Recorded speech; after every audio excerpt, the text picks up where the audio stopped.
A few years ago, there was a young man people came to know as Dr. H2O, the water hawker who sold bottled water like a professor teaching chemistry. So he sold with knowledge. He explained the science of hydration, the benefits of water, and did it with so much passion that was admirable. Then one day, a video of him went viral. The internet fell in love with him, and before long, Aquafina, the very brand he was promoting on the streets, found him, rewarded him, and gave him a sponsorship worth over 15 million naira. They opened a wholesale shop for him, stocked with goods, a generator, and even tricycle for deliveries. It was a dream come true now. A street hawker became a brand ambassador, all because of excellence and passion. But about a year later, the story changed. He resurfaced online, this time saying he had lost everything. The shop was gone, the goods were gone, the opportunity slipped away, and in his explanation, he blamed it on spiritual forces, what we normally call village people. So the moment I heard that, I shook my head because I knew in my heart of hearts that had nothing to do with spirit. It had everything to do with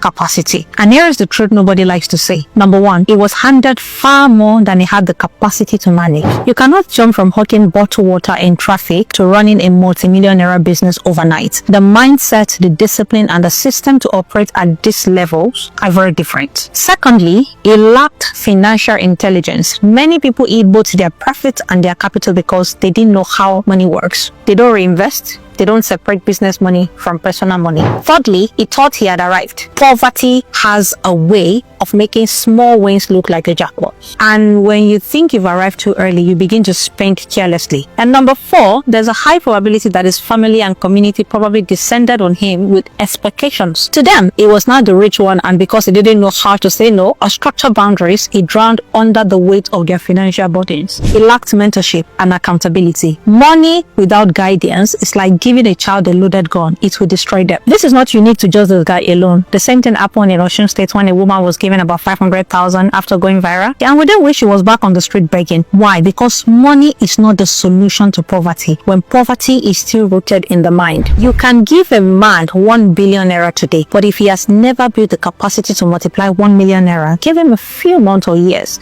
he will return to zero. Because that is why real empowerment is not about handing out money to people. Real empowerment is a process. Poverty is first a disease of the mind before it is a condition of the pocket.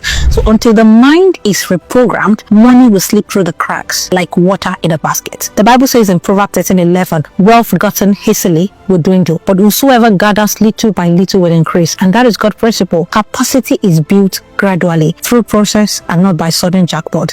So to every philanthropist on social media, I know your intentions are good. I know you want to change lives, but if you truly want to lift people out of poverty, don't just open shops for them or throw millions. First, empower their might. Train them, expose them, and teach them financial intelligence. Let them start small and grow steadily, because money is not transformation, capacity is. And to everyone listening to me, stop praying only for money. Pray for wisdom, pray for discipline, pray for capacity, because when capacity meets opportunity, that is when destiny changes.